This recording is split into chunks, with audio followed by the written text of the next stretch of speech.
Na Idade Média e no início da Idade Moderna, é, todo mundo sabe que a Igreja Católica tinha um poder imenso sobre a política, né, a economia e sobre o lado espiritual da Europa. Enfim, e tipo, você sabe como que são religiosos, né? Eles sempre tentam ganhar em cima dos mais fracos. Os fracos não têm escolha a não ser servir os mais fortes. Enfim, por isso que eu não gosto de ser fraco. Um dos mecanismos que ela utilizava para ajudar os fiéis a se livrarem das supostas penas do purgatório era a pena do purgatório era de indulgências, né? Tipo, você olhou. Tipo, você olhou pra esposa do teu amigo e achou o corpo dela. Me dá algumas moedinhas aí, que é menos 10 anos no purgatório. Menos 10 anos queimando. Que alegria, você não acha? Você iria ficar 79 anos queimando lá. Mas graças às minhas moedas, você vai ficar menos 10 anos. Parece sacanagem. Mas eles levavam isso a sério, velho. Enfim, é. Indulgência eram documentos emitidos pela igreja que prometiam perdão dos pecados ou redução de tempo de punição do purgatório.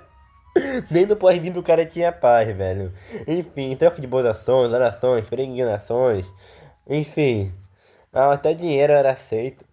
É, com o tempo isso virou um comércio religioso, tá? Muitos pregadores, John Tetzel, nunca decoro o nome desse cara. Enfim, ou João Tetzel, começaram a vender indulgências como se fosse tipo um passaporte livre pro céu, velho. Enfim, assim que a moeda cair, tilando, né, aquele no Crawford, a alma vai criar asa lá no purgatório e vai voar igual um fantasminha pro céu lá. Cara, hoje em dia, eu acho engraçado, velho. Enfim, é. E isso é um escândalo. E isso é historicamente verdadeiro. Enfim, a BDD na Alemanha foi usada para financiar essa briga gananciosa, símbolo do poder e da riqueza do Papa. É, muito fiéis entregavam suas economias acreditando que estavam comprando o perdão de Deus ou a salvação de parentes falecidos. É nesse contexto que aparece Martinho Lutero, um monge e teólogo alemão, em 1517. É, Lutero escreveu um documento chamado As 95 Teses, que ele teria fixado na porta da igreja do castelo, né, de Wittenberg. Nessas teses, ele criticava fortemente a venda de indulgências e questionava a autoridade do Papa para perdoar pecados. O que ele falava? O perdão vem pela fé em Jesus Cristo, sola fide. A graça de Deus é gratuita, não se compra nem se vende. Caraca, velho. Enfim, as consequências disso. As ideias de Lutero se espalharam rapidamente, é, graças à invenção da imprensa, né? E dividiram a cristandade ocidental. Isso deu origem à Reforma Protestante, que resultou no surgimento de várias novas igrejas cristãs fora da autoridade papal. É basicamente isso, como luteranos, calvinistas, anglicanos. E eu poderia aqui falar etc. aqui por meia hora de tanta igreja que surgiu. É, isso que Lutero fez. Enfim, mas em resposta, a igreja iniciou a Contra-Reforma, um movimento de reforma interna que reafirmou sua doutrina e combateu abusos. Enfim, é basicamente isso. Depois das críticas de Lutero, e de outros reformadores como Calvino, muitas pessoas começaram a abandonar o catolicismo e aderir às novas igrejas protestantes, e isso preocupou profundamente o Papa e os bispos, que perceberam que precisavam mudar, mas sem abrir mão de suas doutrinas. Enfim, o Concílio de Trento, de 1545 a 1563, foi o principal evento da Contra-Reforma, tá? Foi o principal evento. Enfim, reuniu bispos e teólogos católicos em Trento, na Itália, para discutir as críticas protestantes e reorganizar a igreja. Enfim, a, a Contra-Reforma afirmou o seguinte: reafirmou as doutrinas católicas, tá? A salvação vem pela fé e pelas boas obras, e não só pela fé, né? Como diziam os protestantes. A autoridade da igreja e do Papa é legítima, a igreja e a tradição têm o mesmo valor, o culto aos santos e à Virgem Maria foi mantido. A transubsti... Ô, nomezinho complicado, o nome é trans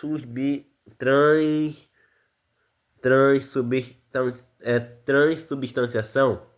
A transformação do pão e do vinho no corpo e sangue de Cristo foi reafirmada, mas proibiu a venda de indulgência e outros abusos do clero, criou seminários para melhorar a formação dos padres, publicou o Catecismo Romano, né, explicando os ensinamentos católicos, enfim. A outra reforma também criou e fortaleceu novas ordens religiosas, né, que ajudaram a renovar a fé e a educar o povo. Jesuítas, fundados por Inácio de Loyola, foram os mais importantes. Eles se tornaram missionários profetas, levando o catolicismo para várias partes do mundo, como Brasil, Índia e Japão. Enfim, também tem o Tribunal da Inquisição, que tipo, a igreja reafirmou o Tribunal do Santo Ofício, conhecido como Inquisição, que perseguiu e puniu as pessoas consideradas hereges, enfim, que afastava as pessoas do catolicismo verdadeiro. Muitas foram julgadas e condenadas em países como Espanha, Portugal e Itália, enfim. Também teve um índice de livros proibidos. A igreja criou uma lista de índices de livros proibidos que reunia obras consideradas perigosas para a fé, como de Lutero, Calvino, Galileu e outros pensadores. Sobre Galileu, rapidinho aqui, ele quase foi condenado à morte porque essas descobertas científicas contrariavam o que a igreja ensinava na época. Enfim, Galileu foi um dos maiores cientistas da história. Ele usou o telescópio para observar o céu e confirmou as ideias de Nicolau Copérnico, o chamado modelo heliocêntrico, ou seja, o Sol é o centro do sistema solar e a Terra gira ao redor dele. Mas então a igreja ensinava o contrário e seguia o pensamento do filósofo Aristóteles e do Ptolomeu, segundo os quais a Terra era o centro do universo, modelo geocêntrico e tudo girava em torno dela. Enfim, na época, a igreja era a principal autoridade intelectual e espiritual da igreja. Enfim, passagens que falavam a terra é imóvel, ou só parar, como Josué 10. Enfim, a igreja levava em consideração a Bíblia. Por isso, muitos teólogos viram a ideia de Galileu como uma ameaça à fé e à autoridade da igreja. Além disso, o contexto era tenso. A igreja estava no meio da Contra-Reforma, lutando contra heresias e ideias que desafiavam a sua doutrina. Então, qualquer pensamento diferente podia ser visto como suspeito de heresia. Enfim, em 1116, a igreja proibiu o ensinamento do heliocentrismo. Galileu foi avisado para não defender mais essa ideia. Em 1632, ele publicou o Diálogo sobre os dois máximos. O nome é Diálogos sobre os dois máximos sistemas do mundo. Enfim, esse é o nome, né? Diálogo sobre os dois máximos sistemas do mundo. Esse é o nome, até onde eu sei. Então eu sei seu nome. Diálogo sobre os dois máximos sistemas do mundo, no qual ele defendia o heliocentrismo, né? E mesmo se disfarçando como um personagem entre o debate, né? Isso irritou o Santo Ofício da Inquisição, que o chamou a julgamento em 633. Galileu foi acusado de heresia, ou seja, ensinar contrário às escrituras e à fé católica. Durante o julgamento, Galileu foi ameaçado de tortura e morte na fogueira. Enfim, o mesmo destinado de outros hereges, como Giordano Bruno, queimado em 1600. Para escapar, ele negou publicamente suas ideias, dizendo que aceitava o que a igreja ensinava. Mesmo assim, foi considerado fortemente suspeito de heresia e condenado à prisão domiciliar. ou seja, ficou o resto da sua vida preso em casa. E os seus livros foram proibidos pelo índice de livros proibidos da igreja. Segundo a tradição, Galileu teria murmurado. E, no entanto, ela se move, se referindo à Terra que continua girando em torno do Sol. Enfim, séculos depois, né, a igreja reconheceu o seu erro. Em 1992, o Papa João Paulo II declarou oficialmente que o julgamento de Galileu foi um erro histórico e que o cientista estava correto em suas observações.